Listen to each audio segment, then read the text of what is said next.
Well, hello, Budget Comics back again. Been a long time, but back again with another budget haul. I'm going to focus a little bit on collectibles this time, a few different things I've been thinking about. First of all, if you can see down in the bottom here, we have a trading card. This is from Batman, the animated series. Of course, this is Harley Quinn. And these cards actually came out before Batman Adventures number 12. And there is a promo card for them in Batman Adventures number 7. So they came out uh, a little bit before the Batman Adventures 12.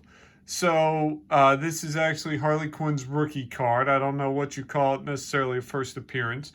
And of course, there's millions of these. You can probably get, uh, 5, 6 a box. They're just a regular base card, but I thought it was kind of neat. I bought a box of the cards for $40, I think, and I've only opened about 7 packs, and I've already gotten 2 or 3 of these. So there is no chase card of Harley Quinn, but it is significant.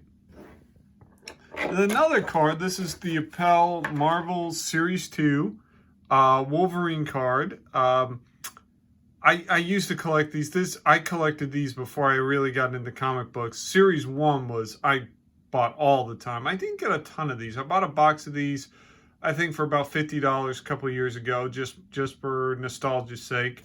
The interesting thing about this, and I've seen this in Instagram posts, Snapchats, Facebook posts with comic book fans, is first appearances and cameos, and I found it interesting here. So it says, dum dum dum, first appearance of Wolverine is not listed in Incredible Hulk 181, but 180. So according to Marvel Impel Cards, settles the debate. His first appearance is 180. I don't have either, so I don't have a dog in the fight, but take that for what you will.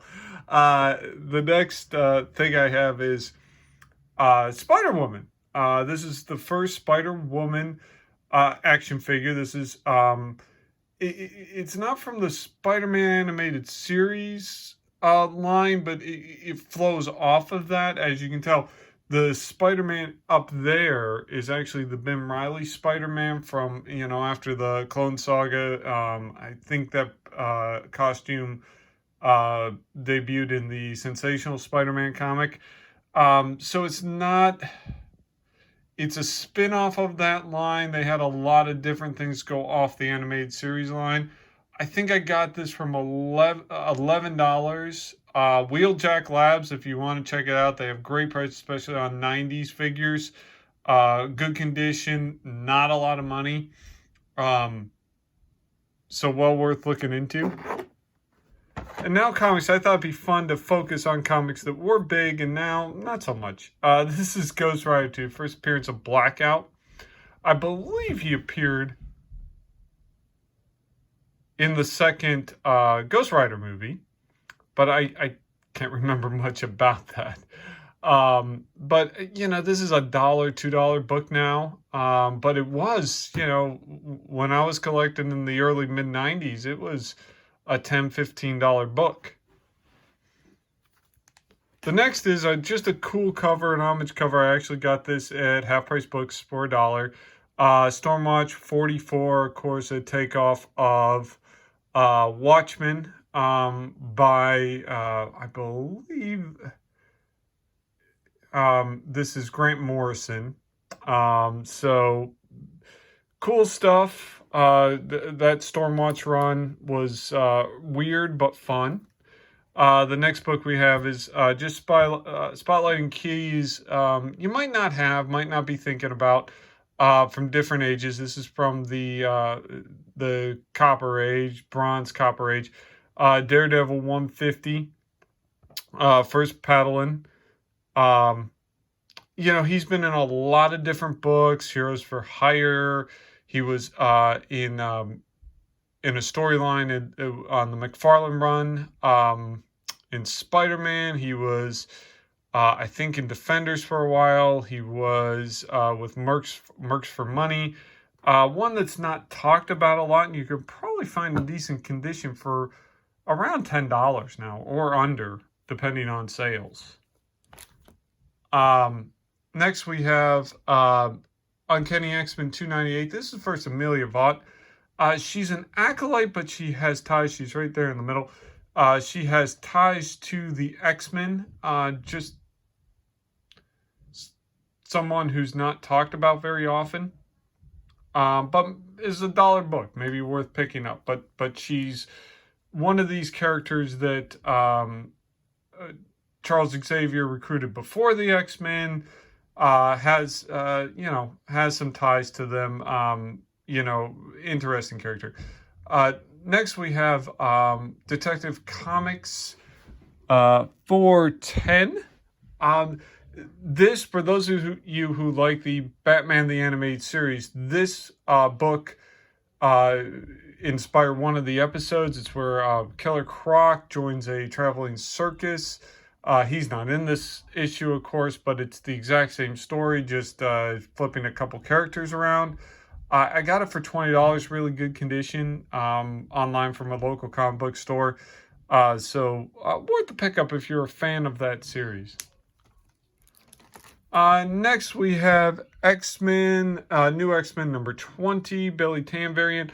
First variant, I believe, with X-23.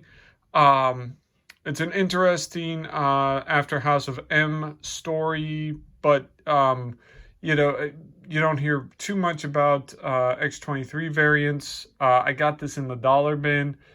Might be worth looking for.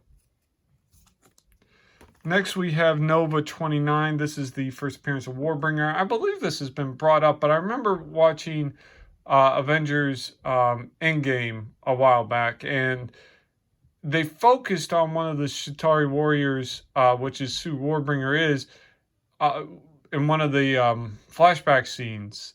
And I swear it looks just like him. He's climbing up a building, and he looks different from all the other ones. And it just may be worth grabbing.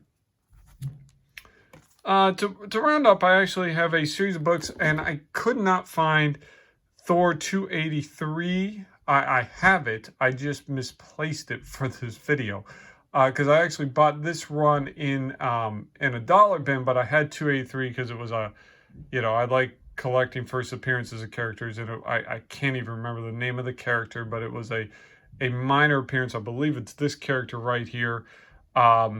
Minor character appearance. But I found this run in the dollar bins, and I picked it up because it is about, and there's Ajax right there. It is about the Eternals. And this actually followed the Eternals series. So it kind of wraps up the series, and you can see 285, that's Carcass. Crow 286 is on that cover. That is Gilgamesh, the Forgotten One, in 287. And again in 288, and I believe that finishes out the story. So again, found these in the dollar bin in decent shape. Probably cost you a few dollars in near mint shape, maybe $4 or $5, but not a run that's talked about very often. And it might be worth the pickup. Who knows how they're going to play into the Marvel Universe, and at least this is one of the few storylines that ties them to a Marvel cinematic character. So again, it's not very expensive. It's a decent read. I've read through it. It's actually kind of a fun read if you can get it for the right price. But it's also just kind of neat that it finishes up and wraps up the series. So that's all I have for now. Hopefully I'll be back again. Hopefully everyone is well and safe, and talk to you again.